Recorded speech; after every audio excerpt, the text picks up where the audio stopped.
Тийм учраас би хэдийгээр хулгайч хүн өөрийнхөө нэр дээр хулгайгаа хийж байсан бэ гэдгийг зүгээр яриаггүй. За нүүрсний сонсгол дээр хамгийн тод яригддаг хүн бол Амар Баясгалангийн туслах хуулийн зөвлөхөөр ажиллаж байсан Эрдэнэ Жаргал гэж хүн асуудал яригддаг. Энэ хүний гэрчээр дуудсан ирээгүй. Амар Баясгалан ирээгүй, Эрдэнэ Жаргал ирээгүй. Эрдэнэ Жаргал Амар Баясгалантай ямар хамаатай вэ? Амар Баясгалангийн 2017 онд энэ хөрөнгө оруулалтын Open Data-д байгаа мэдээлэлээр ийм топ медиа Жапко гэсэн хоёр компани энэ хүний нэрээр ирдэг. Энэ хоёр компанийг Эрдэнэ Жаргал руу 100% шилжүүлсэн 19 онд. Өөрөөр хэлбэл энэ одоо хамаарлах этгээд нь энэ бүртгэлээр тогтоогдож байгаа. За тэгсэн чинь энэ хүн огцсон байцаа. Энэ үнний нэр дээр одоо 24 компани. 24 компани. Энэ хүний нэр дээр одоо 21 он гэхэд нөгөө 11 сая төгрөгийн цалин авч ясан маань 7.1 тэрбумын 11 үйл хөрөнгөтэй болцсон байна. Энэ дандаа бүртгэлийн нээлттэй мэдээлэл дээр байгаа мэдээллүүдийг ярьж байна. Мөн Эрдэнэ Жаргал гэдэг хүний нэр дээр нийтдээ Монгол улсын ашигт малтмлын 31 лиценз хамаарал бүхий этгээд бүхий нэр дээр авсан байна.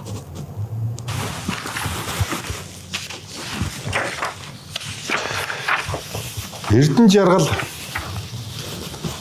түүний эхнэр Ган хуйг, түүний ээж Давааху гэсэн энэ гурван хүний хамаарал дээр Монгол улсын шилэн дасны мэдээлэлд байгаа зөвхөн ил нээлттэй мэдээллийг шүүж үзэхэд 2023-аас 2025 онд 79 тэрбум тендерийг Эрдэнэс Тавталгаа гэдэг компаниуд дээр тендер шалгарч авсан байна. Энэ Эрдэнэ Жаргал гэдэг хүний Эрдэнэс Тавталгаа дээр орж исэн энэ тендерүүд энэ хүн нэг ч удаа ялагдж үзээгүй. Орхол юм бол ялдаг. Саяны ярьж байгаа HLKM HHK-гийн оролцсон тендерүүд. Тендер цэг гав эмэнд байгаа нээлттэй мэдээлэл. Энэ нээлттэй мэдээллийг зүгээр шүүгээд үзэхэд л энэ хамаарлах энэ компаниуд нь 79 тэрбумын тендер авсан байна. Эрдэнэс Тавталгаагаас Эрдэнэт компаниудаас. За энэ Амар Баясгалан бол энэ Чулуун загд Хасаатар нартай ямар ч хамааралгүй гэж ярьдаг. Хамааралгүй. За тэгвэл одоо би та бүхэнд нэг баримтыг үзүүлье. Монгол Ардын намын нарийн бичгийн дарга Чулуун загд энэ хоёр 10 жилийн нэг анги Амар Баясгалан хоёр. Бүх манай намынхан бүгдээрээ энэ хоёрыг мэднэ. Ямар хамааралтай. Улсын их хурлын гишүүн бас Арднаас эд буюу нутгийнх нь Говьалтай аймгийн нутгийн сонгож исэн гишүүн хэлжсэн Амар Баясгалангууд Чулуун загдгүй Амар Баясгалан гэж байхгүй. Энийг бүгд намаараа мэднэ. Чулуун загдын төрсөн их цэвэл маань Адмирал компани санхүүгийн дарга 2 дугаар гарагч зурдаг. Төрсөн ах Ламжав нь дэд захирал. Гүйд захирал нь Талигач Хасбаатар. Цэвэлмагийнх нь хүү Амар Жаргал гэж байдаг. Амар Жаргал. Энэ Амар Жаргал 50% хөрөнгө оруулсан нэг талаасаа Digital PR гэдэг компани байгуулсан. Нөгөө талд нь Амар Баясгалангийн төрсөн ах Амгаланбаатар гэж хүн байдаг. Энэ Амгаланбаатар гэж хүний төрсөнгүү Эрхэнбаяр гэж байдаг. Энэ нөгөө талд нь мөн 50% хөрөнгө оруулж ийм компани байгуулсан. Энэ компани Surface Mining Mongolia гэдэг компани толгой компани. Эндний 20%-ийг Хасбаатар эзэмшдэг байсан.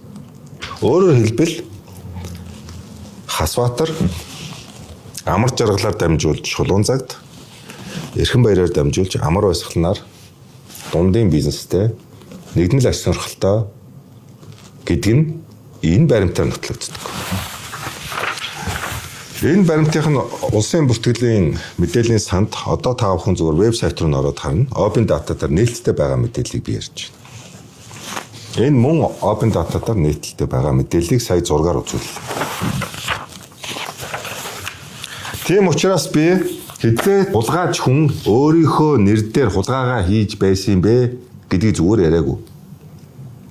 Дандаа ийм ашиг сонирхлын төрөл садныхаа хамаарал бүхий этгээдүүхийн нэр дээр хамтарсан компаниуд байгуулах замаар саяны хууль бус үйлдэлүүдийг хийсэн гэдгийг энэ баримтаар нотолж би та бүхэн танилцуулж байгаа. Та бүхэн одоо нүүрсний сонсголын хаалтыг үзээрэй. Хаалтан дээр би саяны ярьсан энэ хамаарал бүхий компаниуд богд ууланд 11 газар авсан байна. Энд 5 хорооллуу тансаг зэрэглэлийн орон сууцуд барьж гинэ гэж би тохиолдол хэлээгүй. Өөрөөр хэлбэл нүүрсний хулгай мөнгийг богд ууланд гадаадаас барилгын тоног төхөөрөмж хэлбэрээр явж бохир мөнгө угааж гинэ гэдэг асуудлыг би хуулийн хяналтын байгууллагыг анхааралтай авч шалгаасаа гэдэг утгаар энэ мэдээллийг ямар хамааралтай үйдэг богд ууланд олгосон зархимжтай хамт гаргаж танилцуулсан юм аа. Одоо энэ хамаарал бүхий этгээдүүд нь хууль хяналтын байгууллагаж шалгагдаж байна. Иргэний хэргийн шүүхэд одоо нэр төрөө сэргийлэхээр өгсөн гэж яриад байгаа. Иргэний шүүх гэмт хэрэг шалгадаггүй юм аа. Гэмт хэргийг мөрдөн шалгах байгууллага шалгадаг юм аа. Одоо энэ асуудал шалгагдаж байна. Тийм учраас энэ харилцаа хамааралтай холбоотой асуудал дээр үнэн мөнөө өөрөө Улсын их хурлын халдшгүй эрхийн цаана Улсын их хурлын дарга хэмээх энэ өндөр сэнтигийн цаана нуугаад байх шаардлагагүй болсоо. 2 жил нуулаа одоо хангалттай болно. Би бол одоо үнэн ялахад их ойрхон ирсэн байна гэж бодож байгаа. Энэ асуудлууд үйл баримтууд нотлох баримттайгаар нүүрсний сонсголын үеэр ил болсон. Тэр сонсголоос зүгтсэн итгэж. Одоо хууль хяналтын байгууллагаас мөн дарга сэнтигийн ард орж бас зүгтах орлого хийж байгаа. Тийм учраас би амь тавьж ийн гэж яриад байгаа. 2 жилийн турш одоо жишээлбэл энэ нотлох баримтуудыг би хуулийн байгууллагад өгчөөд би мөрдөн шалгах байгууллагын нөгөө дотоод ажилд оролцож болохгүй. Хуулиар хориотой байхгүй. Тийм учраас бас хуулийн байгууллагууд ажиллаа хийж байгаа бах хийгээсэй гэж маш олон удаа шахаж шаардж ирсэн. Одоо би үр дүн гарахад их ойрхон ирсэн байгаа маань гэж ойлгож байгаа. Их ойрхон ирсэн байна гэж ойлгож байгаа. Яагаад тэгэхээр бид өнгөрсөн онд нэг хууль баталсан. Авилгын гэмт хэргийн шүүх хуралдааныг нээлттэй хийгээд баталсан. Яагаад тэгэхээр нүүрсний сонсголыг ган хуйг аюур сайхан нарын шүүх хурлыг шүүх хаалттай хийсэн байхгүй. Тийм учраас ард иргэд энэ хүмүүс яг ямар үйлдэлээр ямар гэм буруутай гэдгээр одоо шүүхтэр ял сонссон бэ гэдгийг ард иргэд мэдэж чадаагүй. Би ч гэсэн мэдэж чадаагүй. Надад бол тэгтээ тодорхой ойлголт бол мэдээж байгаа. Нүүрсний сонсголт хийсэн хүн учраас. За нэг ийм багцаагаар ялсан баг гэдэг багцаа.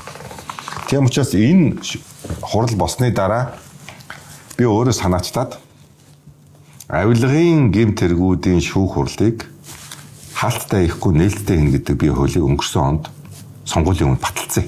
Нэг зүйл би харин итгэлтэй байгаа. Амар баясгалан байна шүү дээ.